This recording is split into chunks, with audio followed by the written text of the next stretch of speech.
Thanks, Jeff. Alright, what the fuck is the world coming to, right? Somebody needs a good and clean ass taste of social distancing in a jail cell. Because apparently Sword and Shield players are angry over cloud saves after a fan is robbed. Now, the very thought of being robbed is fucked up enough, and at least the chap's alright. But imagine losing something so valuable. Yeah, no one could relate to us nerds when we talk about coveting our precious video games, least of all something like Pokemon.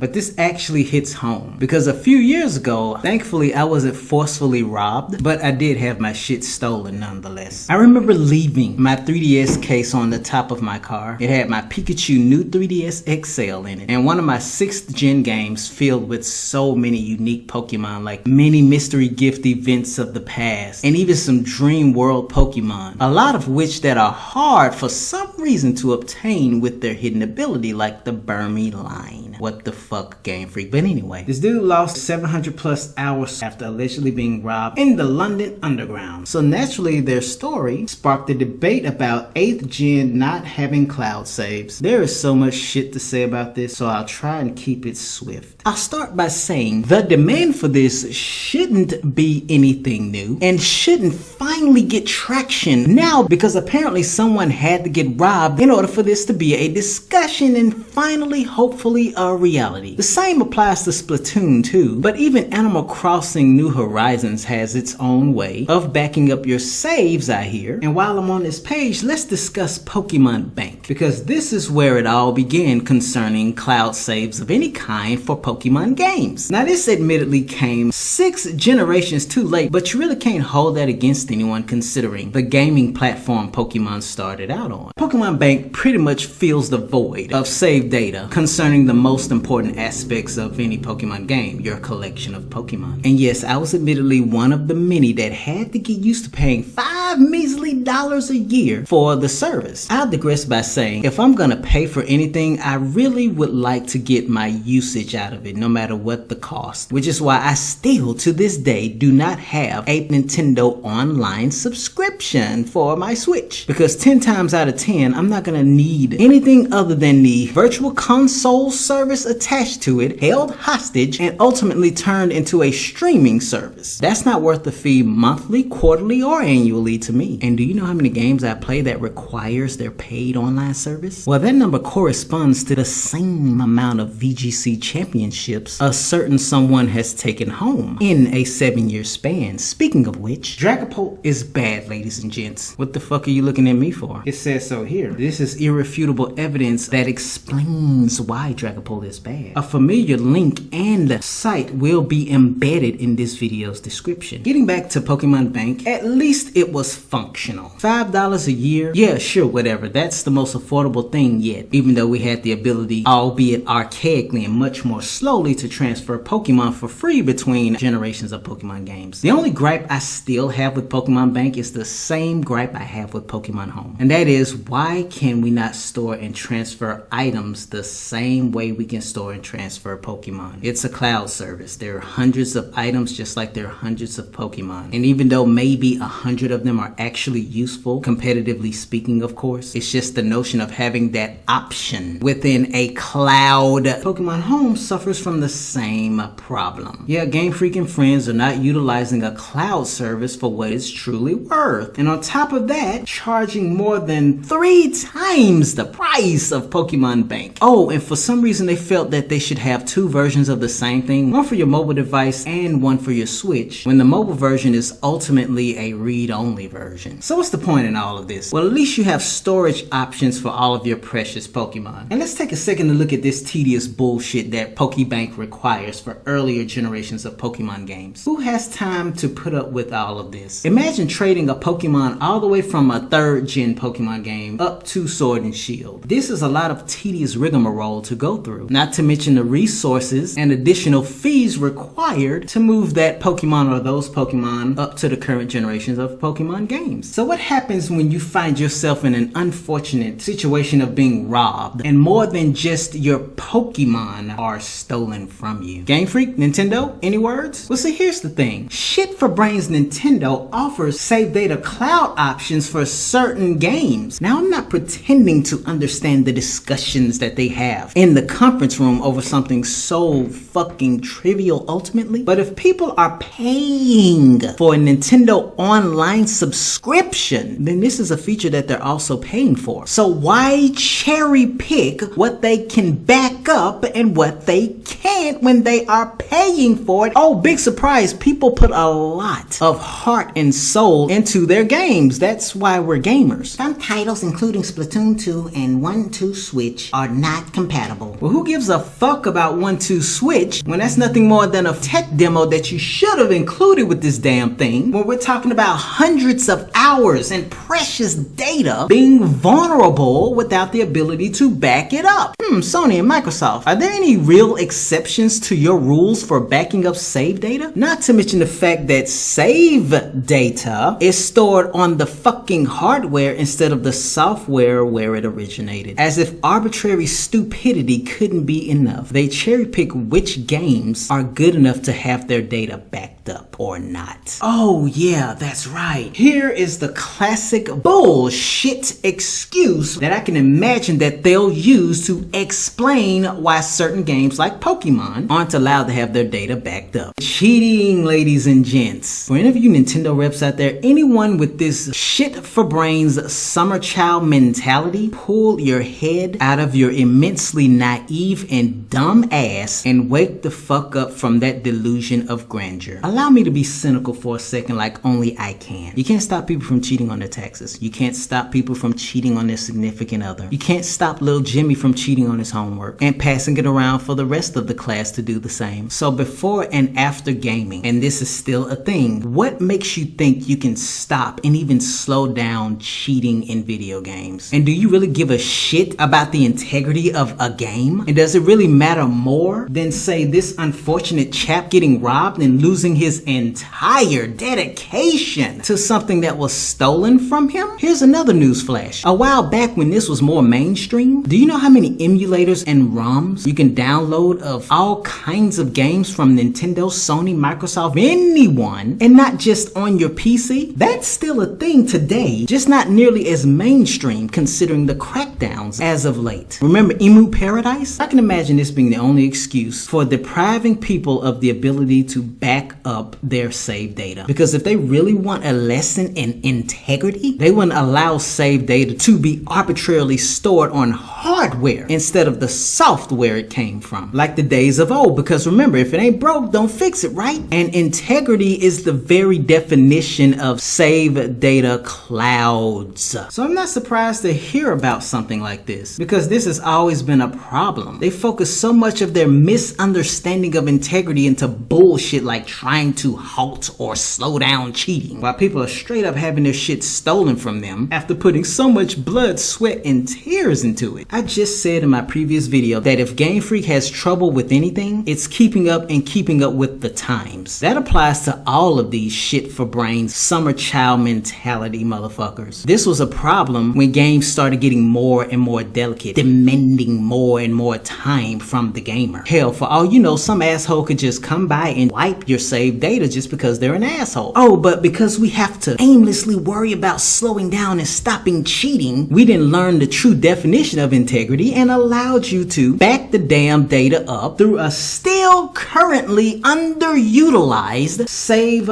data cloud. Bravo, Nintendo and friends, you truly understand what the fuck integrity means and when to actually apply it. I guess more people have to get robbed, or they'll just shrink their brain even more and worry about trying to combat cheating aimlessly. Either way, what's the fucking point of having a service that is not utilized for stupid ass and arbitrary reasons to its fullest potential? Again, their only trouble is keeping up with the fucking times.